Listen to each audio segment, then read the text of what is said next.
Hello everyone, welcome back. हम पढ़ रहे हैं फाइनेंशियल अकाउंटिंग और आज एक नया चैप्टर स्टार्ट करने वाले हैं, not for profit organisation.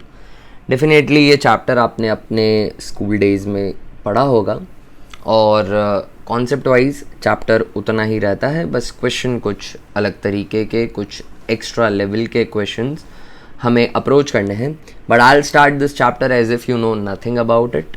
Not for profit organisation chapter हम पढ़ रहे हैं दोस्तों, और चलिए इस चैप्टर को स्टार्ट करते हैं। चैप्टर के क्वेश्चंस एंड एडजस्टमेंट्स रिक्वायर्ड से पहले हम समझते हैं कि आखिर एनपीओ होता क्या है, क्यों बनाया जाता है, क्या अलग है एनपीओ के अंदर दूसरे बिजनेस ऑर्गेनाइजेशन से, क्या अकाउंटिंग में उसका इम्पैक्ट आएगा और कैसे इसकी अकाउंटिंग हम करेंगे, और क्या कुछ नया होगा अकाउंटिंग में जो हमें पर्टिकुलरली इस चैप्टर के थ्रू सीखना है और समझना है। Chapter is NPO. The chapter basically is not just NPO, chapter is final accounts of an NPO. What is an NPO? NPO is a not for profit organization. There are many forms of business organization, but NPO is not a separate form of organization. By form of organization, I mean sole proprietorship, partnership, company, HUF. NPO is not a form of organization. NPO is defined because of the objective with which this organization is formed. NPO एक ऐसा business organisation है जिसका objective, ultimate objective, sole objective profit earning नहीं है। Mind my word guys, NPO का objective profit earning नहीं है, but it might end up making some money, and by making some money I mean in the very literal sense. NPO पैसा कमा सकता है, definitely कमा सकता है, बट इसका ऑब्जेक्टिव पैसा कमाना नहीं है। बहुत ही कंफ्यूजिंग वे में एक टर्म एनपीओ से एसोसिएट कर दी जाती है जो इसको बेटर डिफाइन करने के लिए यूज भी की जाती है, but that is wrong. That NPOs are meant for social welfare. I would disagree. NPOs are not meant just for social welfare. The better terminology would be NPOs are meant for mutual welfare. जो objective है उससे welfare करने के लिए NPOs बने, not just social welfare. NPOs may be formed for mutual welfare, like community clubs, Field Club, Rotary Club, Lions Club. There are many clubs. All these clubs, all these community societies formed are also NPO. The objective is not to make profit. The only objective is the welfare of the members of the organization. So NPO का अगर हमें proper definition समझना है तो इनका objective profit कमाना नहीं है और ये mutual welfare के लिए prepare किए जाते हैं। Ultimate objective mutual welfare है। Now, if an NPO is not formed for the objective of earning profit, how does this NPO operates? Where does this NPO get their money to operate day-to-day operations? और जो भी काम करेगा, वो welfare का जो काम करेगा, उसके लिए पैसा कहाँ से आएगा और उसके खर्चों को फाइनेंस करने के लिए पैसा कहाँ से आएगा? तो इनका मेजर सोर्स ऑफ रेवेन्यू जो होता है दोस्तों, the primary source, the top of the source is the members paying some fees to be the member of this organization. जो membership fees होती है उसे यहाँ पे एक स्पेशल टर्म दी जाती है, and that term is subscriptions. तो दोस्तों मेजर रेवेन्यू जो आएगा वो आएगा सब्सक्रिप्शन से। फिर अगर आप सोशल वेलफेयर कर रहे हैं तो डोनेशंस आ सकते हैं, चैरिटी आ सकती है, गवर्नमेंट की सब्सिडीज एंड एड्स आ सकती हैं। ये सारा इनका मेजर रेवेन्यू है, ठीक है ना। The NPO might be selling some nominal items or so and maybe making profit on that could happen, that is not disallowed, but major, मैंने बोला मेजर रेवेन्यू तो होती है जो मेंबर्स हैं वो मेंबरशिप फीस देंगे, उस मेंबरशिप फीस, डोनेशन, चैरिटीज से, और वो मेंबरशिप फीस कहलाती है सब्सक्रिप्शंस। इन सब पैसों से मेजरली एनपीओ का रेवेन्यू आता है। Major expenses like any other organization, this organization that is not for profit organization also needs some employees to work, some place to carry out their operations, their welfare activity. They need basic amenities, तो salary pay करनी पड़ेगी, rent रहेगा, electricity रहेगा, and taxes and basic जो expenses होते हैं किसी भी दूसरे ऑर्गेनाइजेशन के, वो इनके भी रहेंगे। दूसरे ऑर्गेनाइजेशन प्रॉफिट के ऑब्जेक्टिव से ये ऑपरेशंस कंडक्ट करते हैं और ये वेलफेयर के ऑब्जेक्टिव से ये ऑपरेशंस कंडक्ट कर रहे हैं, तो खर्चे तो इनको भी वो करने पड़ेंगे जो प्रॉफिट ओरिएंटेड ऑर्गेनाइजेशन करता है। मान लीजिए कि ये एक एनपीओ है जो गरीब बच्चों को बुक्स सप्लाई करता है फ्री ऑफ चार्ज या एट नॉमिनल फीस, तो वो बुक्स के प्रोडक्शन के लिए ऑफकोर्स एक प्लेस ऑफ ऑपरेशन बनानी पड़ेगी, प्रोडक्शन करना पड़ेगा, एम्प्लॉयज़ रखने पड़ेंगे, तो वो सारे खर्चे इनके भी होंगे, राइट। तो ये मेजर जो हैं इनके सोर्सेज ऑफ रेवेन्यू हैं और एक्सपेंसेस जो प्राइमरीली एक एनपीओ के होते हैं। एनपीओ के बारे में बेसिक इन्फॉर्मेशन मैंने आपको दी। हमें क्या करना है अब इस जानकारी को जान के? हमने एनपीओ को समझा, एनपीओ को मैंने डिफाइन किया आपके लिए। अब हमारा ऑब्जेक्टिव क्या है? हमारा ऑब्जेक्टिव है इस नॉट फॉर प्रॉफिट ऑर्गेनाइजेशन की अकाउंटिंग करना।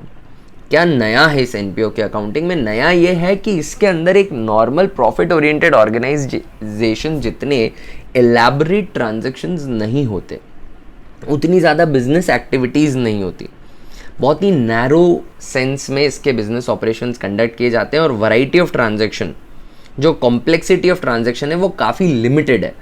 तो ये उतने इलेबरेट अकाउंट्स नहीं बनाता जितने कोई दूसरा बिजनेस बनाता है, प्रॉफिट ओरिएंटेड बिजनेस बनाता है।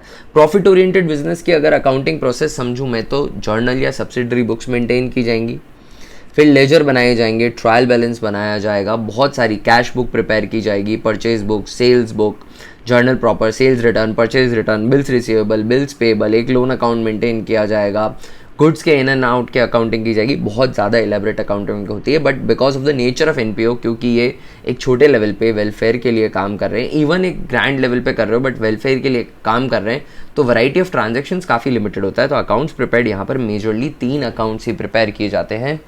एक रिसिप्शन पेमेंट अकाउंट बनाया जाता है, जो आप समझ लीजिए कि कैश बुक की समरी है basically, right. Receipts and payment account, तो कैश बुक के अंदर मैं क्रोनोलॉजिकल ऑर्डर में सारी रिसिप्ट्स एंड पेमेंट्स को लिखता रहता हूँ, सारे इनफ्लोज और आउटफ्लोज को लिखता रहता हूँ। मतलब अगर मैं हर महीने सैलरी पे करूँगा एक बार एक पर्टिकुलर डेट को, तो कैश बुक के अंदर 12 बार सैलरी आ जाएगी बाय सैलरी करके, but receipts and payment account में वो पूरी सैलरी एक साथ लिख दी जाएगी।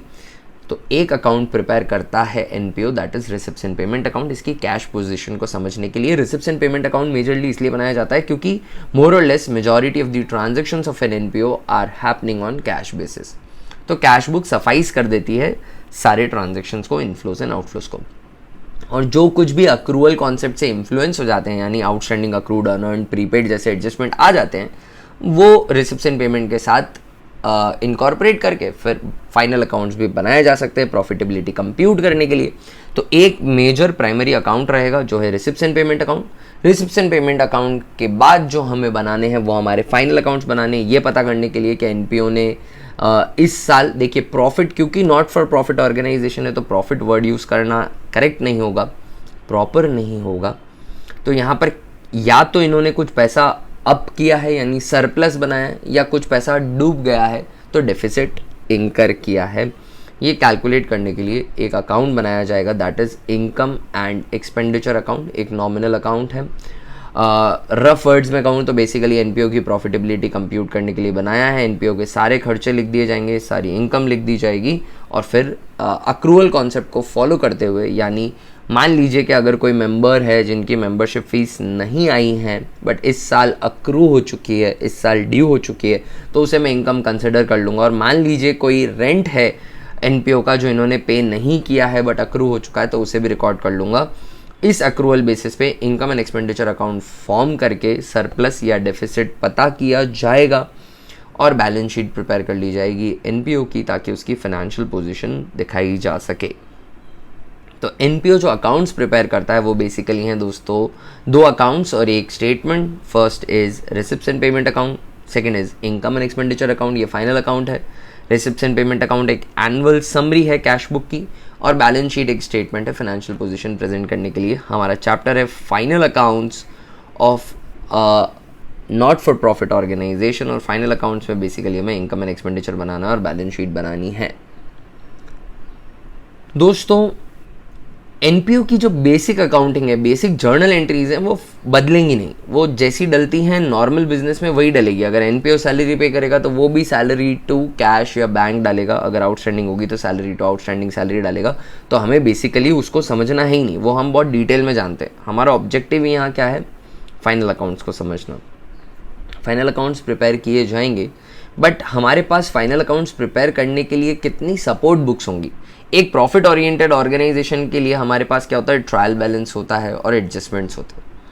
यहाँ पर हमारे पास रहेगा रिसिप्ट्स एंड पेमेंट अकाउंट और उसके साथ कुछ एडजस्टमेंट्स। सारे एडजस्टमेंट्स जो एक नॉर्मल प्रॉफिट ओरिएंटेड बिजनेस में हो सकते हैं, वैसे एडजस्टमेंट्स इधर भी आ सकते हैं हमारे क्वेश्चन में। और उसके साथ साथ कुछ यूनिक एडजस्टमेंट्स आएंगे, unique for this particular business organisation, that is NPO। और वो एडजस्टमेंट्स ही हमें सीखने हैं और उसके बाद हम केपेबल हो जाएंगे फाइनल अकाउंट्स के क्वेश्चन करने के लिए। What are those adjustments? पहला एडजस्टमेंट है computation of items consume, adjustments in preparation of final accounts of NPO, computation of items consumed, computation of subscriptions, and the third one is fund accounting। ये 3 तरह के adjustments हैं जो हमें NPO को के फाइनल अकाउंट्स प्रिपेयर करने से पहले पता होने चाहिए। एक एक एडजस्टमेंट्स को मैं पिक करूँगा। हर एडजस्टमेंट पे पहले हम कुछ क्वेश्चंस करेंगे, कुछ इलस्ट्रेशंस करेंगे और उसके बाद धीरे धीरे फाइनल अकाउंट्स की तरफ बढ़ेंगे। सबसे पहला जो एडजस्टमेंट है दोस्तों, वो मैं क्योंकि हमें क्वेश्चन पर से आपके मॉड्यूल के अंदर सब्सक्रिप्शन के दे रखे, तो पहला ले रहा हूँ कंप्यूटेशन ऑफ सब्सक्रिप्शंस। सब्सक्रिप्शन से रिलेटेड कुछ कैलकुलेशंस इन्वॉल्व होती हैं NPO के क्वेश्चन में। क्या वो इन्वॉल्व होती हैं उनकी मैं बात कर रहा हूँ। सबसे पहले फिर से बता दूँ कि सब्सक्रिप्शन क्या होते हैं। सब्सक्रिप्शन वो मेंबरशिप फीस है जो NPO के मेंबर्स को पे करनी पड़ती है to be the member of NPO, right. हमें ये सब्सक्रिप्शन कहाँ मिलेगा? अकाउंटिंग कर रहे हैं, receipts and payment account NPO बनाता है, तो रिसिप्ट्स एंड पेमेंट के रिसिप्ट्स में subscription received during the year, I emphasise on the word received during the year, given होगा। NPO ने जितने भी सब्सक्रिप्शन इस साल रिसीव किए हैं कैश में, वो इनके रिसिप्ट्स एंड पेमेंट अकाउंट के रिसिप्ट्स कॉलम में शोन होंगे, राइट। वो रिसीव्ड सब्सक्रिप्शन है, बट हमें प्रिपेयर करने फाइनल अकाउंट्स। फाइनल अकाउंट्स के अंदर हमें रिसीव्ड सब्सक्रिप्शन नहीं, फाइनल अकाउंट्स के अंदर हमें अर्नड सब्सक्रिप्शन शो करने। फाइनल अकाउंट्स के अंदर हमें कौन से सब्सक्रिप्शन शो करने? अर्नड, जो NPO ने कमाए हैं। नाउ रिसीव्ड सब्सक्रिप्शन के अंदर बहुत तरह के सब्सक्रिप्शन आ सकते हैं। इस साल में रिसीव्ड भी आ सकते हैं, प्रीवियस ईयर के ड्यू इस साल रिसीव हो सकते हैं, that could also happen. And also अगले साल के सब्सक्रिप्शन एडवांस में अभी भी रिसीव हो सकते हैं। बट इनकम एंड एक्सपेंडिचर के अंदर जो मुझे सब्सक्रिप्शन लिखना है, वो मुझे लिखना है जो मैंने इस साल में अर्न किया है, कमाया है, जो इस साल से बिलोंग करता है। भले ही वो इस साल आया हो, पिछले साल ही आ गया हो एडवांस में, या नहीं आया हो, तो भी मुझे इनकम एंड एक्सपेंडिचर में उसे लिखना पड़ेगा। दोस्तों मेजर जो क्यू है वो आपको ध्यान रखना है कि income and expenditure accrual basis पे चल रहा है। यहाँ पे कमाया हुआ और गवाया हुआ, खर्चा हुआ आइटम लिख दिया जाएगा, और रिसिप्ट्स एंड पेमेंट में आया हुआ या गया हुआ, पैसे आए या गए, वो लिखा जाता है। उससे प्रॉफिटेबिलिटी कैलकुलेट नहीं की जा सकती, क्योंकि उससे निकला हुआ प्रॉफिट कैश बेसिस पे निकल जाएगा। जबकि मुझे ट्रू एंड फेयर व्यू देना है तो मुझे अक्रूवल बेसिस पे प्रॉफिट निकालना पड़ेगा, यानी अक्रूवल बेसिस फॉलो करके इनकम एंड एक्सपेंडिचर बनाना पड़ेगा। तो कंप्यूटेशन ऑफ सब्सक्रिप्शन के अंदर जो मेजर डिफिकल्टी है, क्या कैलकुलेशन रिक्वायर्ड है, जो मेजर प्रॉब्लम है वो यही है कि रिसिप्ट्स एंड पेमेंट के सब्सक्रिप्शन और इनकम एंड पेमेंट के अंदर लिखे जाने वाले सब्सक्रिप्शन का अमाउंट अलग होता है। इनकम एंड एक्सपेंडिचर के अंदर अर्नड सब्सक्रिप्शन लिखने और रिसिप्ट्स एंड पेमेंट के अंदर रिसीव्ड सब्सक्रिप्शन आते हैं। How to calculate that? तो क्या प्रॉब्लम्स आ जाएंगे हमारे सामने? देखो, कंप्यूटेशन ऑफ सब्सक्रिप्शन के अंदर 2 सिचुएशंस आ सकती है प्राइमरीली। पहली कि नंबर ऑफ मेंबर्स जो हैं वो हमें नोन है, हमें पता है कि कितने मेंबर्स हैं NPO के अंदर। If that is known, if that information is provided to us in the question, it makes our job for computation of subscription earned fairly easy। Sir कैसे? आप इमेजिन करो कि अगर NPO के नंबर ऑफ मेंबर्स नोन हो तो subscription earn बहुत आसान है। जितने भी मेंबर्स हैं इस साल NPO के, multiplied by the membership fees per member, multiplied by membership fees per member, उससे आपको क्या पता पड़ जाएगा? उससे आपको ये पता पड़ जाएगा कि NPO ने कितने सब्सक्रिप्शन अर्न करने चाहिए थे, कितने आने चाहिए थे। कमाए कितने, आए कितने उससे मतलब नहीं है, पर कमाए कितने ये पता चल जाएगा। मेंबर्स पता है 100 मेंबर हैं, और हर मेंबर को अगर 1 रुपये का सब्सक्रिप्शन देना है तो 100 रुपये का सब्सक्रिप्शन इस साल कमाया होगा, राइट। तो नंबर ऑफ मेंबर्स अगर नोन हो तो subscription earn would be number of members into membership fees per member. इससे इनकम पता चल जाएगी, एनपीओ ने कितनी इनकम अर्न करी है for subscription earn, right. Now अब हमें चाहिए कि एनपीओ ने, अब मुझे सब्सक्रिप्शन अर्न तो पता चल गया, बट कितना नहीं आया या एडवांस में आ गया ये भी मुझे पता करना है। कितना अक्रूड चल रहा है सब्सक्रिप्शन इस साल के लिए भी और पिछले साल का भी, अगर अभी तक अक्रू चल रहा हो तो सब्सक्रिप्शन अर्न मुझे पता है, उसमें से मैं सबट्रैक्ट कर दूंगा subscription received during the year for current year. मुझे वो चाहिए जो इस साल आया और इस साल के लिए आया, इस साल आया और इस साल के लिए आया। इस साल हो सकता है अगले साल के लिए, नेक्स्ट ईयर के लिए भी रिसीव हो जाए एडवांस में, और ऐसा भी हो सकता है कि पिछले साल का ड्यू अभी रिसीव हो रहा हो। तो मान लीजिए 100 मेंबर्स हैं, हर मेंबर को 1 रुपए के हिसाब से सब्सक्रिप्शन देना था, 100 रुपए का सब्सक्रिप्शन हमने कमाया है, बट इस साल के लिए 80 रुपए का आया, यानी 20 रुपए का इस साल बकाया है। That is accrued subscription for current year, right. अगर इस साल कुछ अगले साल के लिए आ गया तो वो एडवांस सब्सक्रिप्शन है, वो लाइबिलिटी है, और जो अक्रूड सब्सक्रिप्शन है वो हमने कमा लिया है पर हमें पैसा नहीं मिला है, तो वो हमारा एसेट है। ये बैलेंस शीट के अंदर लिखना पड़ेगा, हमें फाइनल अकाउंट्स में बैलेंस शीट भी बनानी है, तो अक्रूड और एडवांस सब्सक्रिप्शन हमें शो करना है बैलेंस शीट के अंदर, ऑफ कोर्स। दोस्तों पिछले साल का सब्सक्रिप्शन भी अक्रूड हो सकता है और पिछले साल एडवांस में भी रिसीव हो सकता है करंट ईयर के लिए। तो अगर इस साल का सब्सक्रिप्शन, जिस ईयर का सब्सक्रिप्शन हम कैलकुलेट कर रहे हैं, वो अर्नड सब्सक्रिप्शन सबसे पहले मैंने ऊपर लिखा है 100 रुपए का, उसमें से 80 रुपए इस साल के लिए आया है और 10 रुपए इस साल पिछले साल ही आ गया था, इस साल के लिए बट पिछले साल ही आ गया था, तो ऑफकोर्स इस साल कैश में रिसीव नहीं होगा। तो 100 रुपए का इस साल कमाया, 80 इसी साल में आया और 10 एडवांस में पिछले साल आ गया था। 90 रुपए का सब्सक्रिप्शन रिसीव्ड है, यानी बचा हुआ जो सब्सक्रिप्शन है वो सब्सक्रिप्शन क्या हो जाएगा, अक्रूड सब्सक्रिप्शन हो जाएगा। सो माय डियर फ्रेंड्स, अगर मेंबर्स नोन होते हैं तो कैलकुलेशन कुछ इस तरीके से जाएगी, subscription earn number of members into membership fees per member.